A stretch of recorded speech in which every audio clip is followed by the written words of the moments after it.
అనగనగా అంట ఒక ఊర్లో అంట ఒక రాజుగారు ఉన్నారంట. ఆ రాజుగారి కంట 7 కొడుకులంట. 7 కొడుకులు ఏట్లోకి వెళ్ళి 7 చేపలు తీసుకొచ్చారంట. అందులో ఒక చేప అంటే ఎండలేదంట. చేప నువ్వు ఎందుకు ఎండలేదు అంటే, నాకు గడ్డి పరక అడ్డం వచ్చింది, అందుకే నేను ఎండలేదు అందంట. గడ్డి పరక దగ్గరికి వెళ్ళి గడ్డి పరక నువ్వెందుకు అడ్డం వచ్చావు అంటే, ఆవు మేయలేదు నన్ను, అందుకే నేను అడ్డం వచ్చాను అందంట. ఆవు దగ్గరికి వెళ్ళి ఆవు నువ్వెందుకు మేయలేదు అంటే, నన్ను పోరగాడు ఇప్పలేదు, అందుకనే నేను మేయలేదు అందంట. పోరగాడి దగ్గరికి వెళ్ళి పోరగాడా నువ్వెందుకు ఇప్పలేదు అంటే, నాకు అమ్మ బొవ్వట్లేదు, అందుకనే నేను ఇప్పలేదు అన్నాడంట. అమ్మ దగ్గరికి వెళ్ళి అమ్మ నువ్వెందుకు బొవ్వట్లేదు అంటే,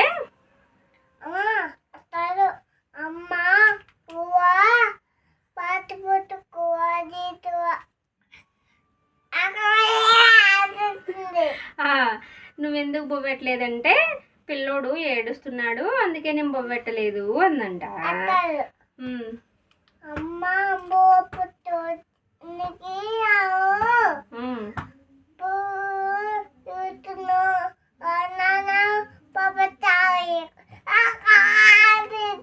వాళ్ళ నాన్న పప్ప తీసుకురాలేదా, అందుకే పిల్లోడు ఏడ్చాడా?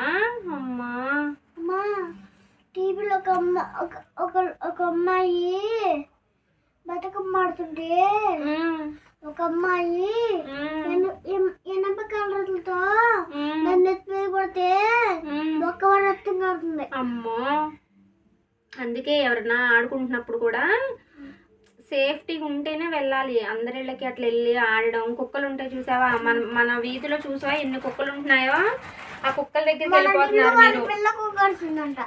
అలా కరుస్తాయి. ఇటు రావట్లేదు ఎందుకు డిల్లు? ఆడికి పిల్ల కుక్క కరుస్తుందని రావట్లేదు. మరి అందుకనే నిన్ను బయటకు వెళ్ళొద్దు, సైకిల్ వేసుకెళ్ళకు, బయటకు వెళ్ళకంటే నీకే కోపం వస్తుంది. నా మీద మా అమ్మ మీద అరుస్తున్నావు. వెళ్ళకూడదు అట్లా బయటికి. వెళ్తే పొద్దాక నీకు కాపలా ఉండాలంటే ఎవరు ఉండం కదా. నువ్వు అట్లా పొద్దాక బయటికి వెళ్తున్నావు. ఎప్పుడన్నా ఏదైనా టైంలో పిల్లల కుక్కలు మీదకి వచ్చినాయి అనుకో, ఏం చేస్తావు చెప్పు నువ్వు? అక్కమ్మ అమ్మ అలా కుక్క చికాకు అయిపోయిందా? అట్లా ఇలా కుక్కలు ఉంటాయి, జాగ్రత్తగా ఉండాలని నీకు ఎన్నిసార్లు చెప్పినా, ఇంట్లోంచి బయటకు వెళ్ళొద్దని చెప్పినా. కారణం ఏంటి? అక్కమ్మ అమ్మకి ఇంటి బయట పడుకుంది, హాల్లో. సత్యమామయ్య ఇల్లు ఉందా, అక్కడ హాల్లో పడుకుంటే కుక్క వచ్చింది. అయితే మా అమ్మ దుప్పటి కప్పుకొని పడుకుంటే దుప్పటి లాగుతుందంట. సత్యమామయ్య అనుకొని లేగు సత్తి అంటుందంట. అంటే కుక్క వచ్చి ఇట్లా దుప్పటి లాగిందంట. లాగితే పాప మా అమ్మకి తెలియదు కదా కుక్కల్ని. ఎవరు ఇంత అర్ధరాత్రి టైంలో, మధ్యరాత్రిలో మనం పడుకుని మధ్యరాత్రి అయితే చూసావా, అప్పుడు ఈ టైంలో ఎందుకు దుప్పటి లాగుతున్నారు అని చెప్పి చూస్తే కుక్క అంట. అప్పుడు ఇటు చూడు, ఇట్లా మీద పడిపోయి కుక్క అక్కమ్మ అమ్మని ఇక్కడ కరిసింది. ఈ లిప్ దగ్గర కరిసింది కదా, ఆ గమ్మున త్వరగా ఫాస్ట్గా వెళ్ళిపోయింది ఆ వైరస్ అనేది. కుక్కలో వైరస్ ఉంటుంది, చాలా డేంజరస్ ఉంటుంది. అందుకని మనం కుక్క దగ్గరికి అస్సలు వెళ్ళకూడదు. ఇంతకుముందు మనం కుక్కలను కూడా పెంచుకునే వాళ్ళం తెలుసా. నువ్వు తమ్ముడు పుట్టిన తర్వాత కుక్కలు ఉంటాయి, చిన్నపిల్లలు కదా మీరు, మీకు తెలియదు వాటితో జాగ్రత్తగా ఉండాలని చెప్పేసి డాడీ కుక్కల్ని ఇంకా పెంచడం మానేశారు. మా అమ్మ తాత కూడా వద్దని చెప్పారు. అందుకని మా అమ్మ తాత నీతో రోజు వాడుతున్నారా? నువ్వు ఎటన్నా వెళ్తే నీ వెనకాల మా అమ్మ వస్తుందా, నీ వెనక తమ్ముడు వెనక మా అమ్మ వస్తుందా, మీ ఇద్దరిని జాగ్రత్తగా చూసుకుంటుందా పొద్దున్న నుంచి సాయంత్రం దాకా? ఎందుకు అనుకున్నావు? ఏమన్నా దెబ్బలు తగులుతాయి ఆడుకునేటప్పుడు, పిల్లలు ఎవరన్నా కొడతారు అని మీరు ఆడుకునేంతసేపు అక్కడే కూర్చుంటుందా మీతో? మిమ్మల్ని అంత మంచిగా చూసుకుంటున్నప్పుడు మేము ఏదైనా చెప్తే నువ్వు వినాలిగా మాట. అందుకని నువ్వు బయటికి వెళ్ళొద్దు, కుక్కలు ఉంటాయి, చాలా డేంజరస్. నువ్వే తమ్ముడు అనుకో, మేము వద్దంటే మానేస్తాడు. నువ్వు వెళ్ళావు అనుకో, అన్నయ్య వెళ్ళాడుగా నేను వెళ్తానని చెప్పి వచ్చేస్తాడు. సో అందుకోసమే నువ్వు జాగ్రత్తగా ఉండాలి, ఓకేనా? అప్పుడు అక్కమ్మ అమ్మ కుక్క కరిసి పాపం చికాకు అయిపోయింది. తెలుసుగా నీకు ఏమైందో? మాడిపోయిందా? చనిపోయింది. అందుకే మనం అసలు వెళ్ళకూడదు. ఫైర్ డాగ్ కాదు, కుక్క కరిస్తే సేమ్ కుక్కలా బిహేవ్ చేసేస్తారు. చాలా డేంజరస్ అయిపోతుంది, తర్వాతకి ఇంక అట్లా అయిపోతారు. అందుకనే నీకు తెలియదు, నువ్వు చిన్నపిల్లోడు కదా. అందుకనే వీడియోస్, ఫోన్లో వీడియోస్ చూడడము, టీవీలో కార్టూన్ ఛానల్స్ చూడడము అలాంటివి చెయ్యొద్దు. ఆడుకోవాలి పిల్లలతోని, కానీ జాగ్రత్తగా ఆడుకోవాలి.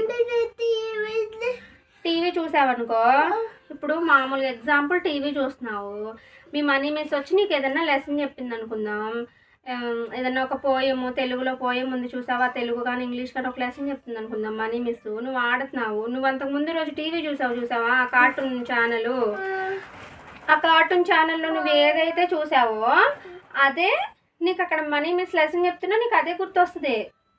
లేదు ఫోన్లో ఏదైనా వీడియో చూసావనుకో, మనీ మిస్ ఏమో పాపం కష్టపడి నీకు అన్నీ చెప్తా ఉంటుంది, నీకు అక్కడ ఏం కనిపిస్తుంది, ఓహో వీడియోలో ఇదైంది అదైందని నీకు ఇట్లా స్క్రోల్ చేసేది అర్థమవుతా ఉంటుంది, ఈ వీడియోలో ఇలా జరిగింది ఆ వీడియోలో అలా జరిగిందని. నీకు ఎప్పుడైనా ఫోన్ ఇస్తున్నాను, నీకు ఎప్పుడైనా ఫోన్ ఇచ్చాను ఇప్పటివరకు నేను ఇవ్వలేదు, ఎందుకు ఇవ్వలేదు? వస్తున్నా, సైట్ వస్తుంది, కళ్ళజోడు పడిద్ది, హెల్త్ పాడవుతుంది, మైండ్ చికాకు అవుతుంది, స్టడీ ఉండదు, అన్నిటికీ బ్యాడ్ హ్యాబిట్ ఫోన్ వాడడం. పెద్దోళ్ళు అంటే వాడతారు, చిన్నపిల్లలు కదా. ఆ తాతయ్య పాపం ఇబ్బంది పడుతున్నాడు చూసావా, అలా. అప్పుడు ఏం చేయాలి తెలుసా, నీకు బోర్ కొట్టింది అనుకో, డాడీను, నన్ను, మా అమ్మ, తాత, మా నలుగురిలో ఎవరో ఒకరితో ఆడుకోవాలి. అప్పుడు ఏమైతే తెలుసా, నీకు బోర్ కొట్టుకుంటూ ఉంటుంది, యాక్టివ్గా ఉంటావు, నువ్వు కళ్ళు పాడవు, సైట్ రాదు. తమ్ముడితో ఆడుకోవాలి, మాతో, ఇంటి పక్కన మన పిల్లలు ఉన్నారు కదా, సాత్విక్ వాళ్ళు ఉన్నారు కదా, వాళ్ళతోని, బాపు ఉందిగా, బాపు వాళ్ళ పిల్లలు ఉన్నారుగా, వాళ్ళతో ఆడుకోవాలి. బయటికి వెళ్ళిపోవడం, కుక్కలు వస్తున్నాయి, కుక్కల దగ్గరికి అస్సలు వెళ్ళొద్దు, చాలా జాగ్రత్తగా ఉండాలి. టీవీలో సినిమా కూడా చూడకూడదు, ఎప్పుడన్నా ఒక 2-3 డేస్కి ఒకసారి ఒక 1 అవర్ 1/2 అవర్ చూడాలి అంతే. ఎక్కువసేపు టీవీ చూడకూడదు. నువ్వు టీవీ దగ్గరికి పొద్దాక వెళ్తున్నావు మా అమ్మ చూస్తుంటే, నువ్వు అసలు అట్లా వెళ్ళొద్దు. కొంచెం సేపే చూడాలి, అంతసేపు చూడకూడదు. నువ్వు మాట కూడా వినట్లేదు, ఈ మధ్య డిసిప్లైన్గా ఉండట్లేదు. వచ్చేస్తున్నావా? ఇక నుంచి అసలు చూడొద్దే మరి, చదువుకోవాలి. ప్రతిరోజు నువ్వు ఏం చదువుకున్నా, నేను చూడమన్నప్పుడు, డాడీ చూడమన్నప్పుడు ఒక 10 నిమిషాలు, ఎక్కువ కాదు. మేము చూడమన్నా కూడా అది బ్యాడ్ హ్యాబిట్, చూడొద్దు అనాలి, అది గుడ్ బాయ్ లక్షణం.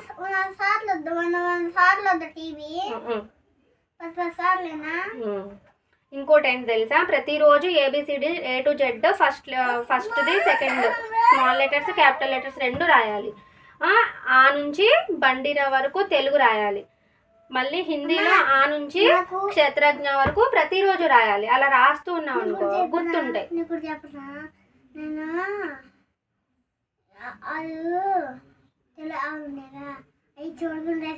ఇందాక అవి తెలుగు వాళ్ళు చూడకుండా చూపించావా డాడీకి రాసి, హిందీ చూపించమంటే కొంచెం రాసి కాకాల వరకు రాసి రావని చెప్పావా, రావని చెప్పలా, గుర్తు రావట్లేదు అన్నా. నువ్వు మొన్న మనీ మిస్ ఎగ్జామ్ పెడితే మొత్తం రాసావుగా అవి, ఇప్పుడు రాయలేదంటే ఏంటి, నువ్వు ఒక 3-4 డేస్ అయింది బుక్స్ తీయక. గుడ్ బాయ్ అంటారు.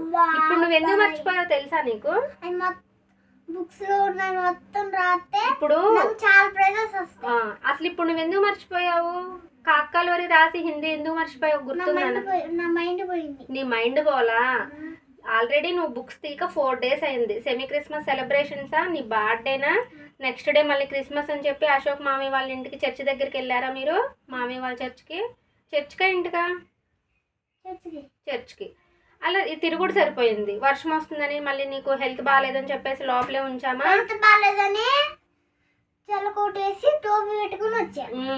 ఈ ఇన్ని కారణాల వల్ల నువ్వు 4 డేస్ బుక్స్ తీయలేదు. విను చెప్పేది, ప్రతిరోజు బుక్స్ తీయాలి. Small letters capital letters A to Z రాయాలి. తెలుగు ఆ నుంచి బండిరా వరకు రాయాలి. ఒక గుడింతని రాయాలి, ఏదైనా ఒకటి రాస్తే మిగిలిన మొత్తం వస్తాయి.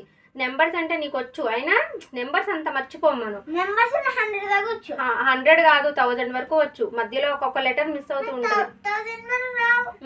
మొన్న రాసావుగా, సరే 100 వరకు వచ్చు. ఓకే 100 వరకు వచ్చు. హిందీ లెటర్స్ రాయాలి. హిందీ ఆటు క్షేత్రజ్ఞ ఉన్నాయో లాస్ట్లో అక్కడ వరకు రాయాలి ప్రతిరోజు. అలాగే నేను చెప్పేది నువ్వు మాతో టైం స్పెండ్ చేయాలి. అంటే నాది తప్పే, నువ్వు చెప్పేది నేను వినాలి, నేనే చెప్తున్నా. నేను రాసేది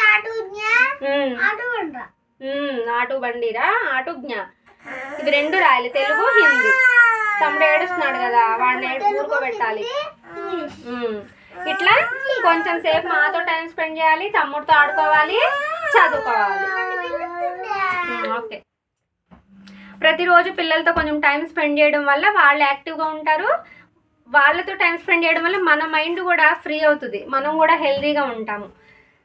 పిల్లల్ని బయటకు వెళ్ళనీయడం. ఇప్పుడు కుక్కలతోటి చాలా డేంజరస్ అయిపోయింది పిల్లల విషయంలో. డాగ్స్ పిల్లల్ని ఎలా అటాక్ చేస్తున్నాయి. మొన్న రీసెంట్గా కూడా 2 years బేబీ పాపం పిల్లని అసలు మొత్తం చికచికా చేసేసిన, బాడీ పార్ట్స్ కూడా కనిపించినంత ఘోరం అయిపోయింది. సో వీధి కుక్కలు చాలా అన్ని స్ట్రీట్స్లోనూ ఉంటాయి, అన్ని విలేజెస్లోనూ, అన్ని ప్లేసెస్లోనూ ఉంటాయి. సో అందుకనే చాలా కేర్ఫుల్గా ఉండండి. పిల్లల్ని బయటికి రానివ్వద్దు. బయటకు వెళ్ళిన పెద్దవాళ్ళు ఎవరో ఒకరు వెళ్తూ ఉండండి. పిల్లలతో టైం స్పెండ్ చేయండి. చదివేటప్పుడు ఎలా చదవాలి అనేది కొంచెం స్టోరీస్ రూపంలో, నార్మల్గా చదివితే వాళ్ళకి అర్థం కాదు, చిన్నపిల్లలు కాబట్టి మనం ఎక్స్ప్లెయిన్ చేసేది కొంచెం నార్మల్, వాళ్ళకి తెలుగు స్టోరీస్ ఉంటాయి కదా, ఆ స్టోరీస్ రూపంలో కలిపి చెప్తే వాళ్ళు కొంచెం చదవడానికి ఈజీగా ఉంటుంది. సో మా స్టాలిన్ ఏడుస్తున్నాడు. వీడియో నచ్చితే లైక్ చేయండి, షేర్ చేయండి, అలాగే మీ అభిప్రాయాన్ని కామెంట్ రూపంలో కామెంట్ చేయండి. మన ఛానల్ని ఫస్ట్ టైం చూస్తే ఛానల్ సబ్స్క్రైబ్ చేసుకోండి. మా స్టాలిన్, అలెక్స్ నా కోసం వెయిట్ చేస్తున్నారు. సో బాయ్ చెప్పండి. Bye bye. స్టాలిన్కి అయితే బాయ్ చెప్పే మూడ్ కూడా లేదు. So bye.